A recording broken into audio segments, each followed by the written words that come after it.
Hello Daniel. As for why the prices touches like this SNR area and is go immediately, I think it's probably due to the like this breakdown. Like you can see the volume is like insanely high break. That's one clue that we can see, and also in this trap area the volume is like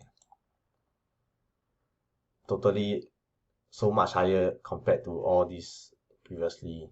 So there's a huge trap buyer over here.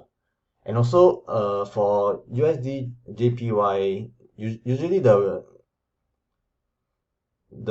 hourly, I would say the hourly move, right, isn't like that big. Like for this case, it's like insanely it's like abnormal, I would say. I move like almost 150 pip in like 2 hours, which I think any big boy will be totally afraid with this huge amount of pips against them if they bought at this range over here. So probably maybe that's why the the price came back here and they just immediately get out of this position.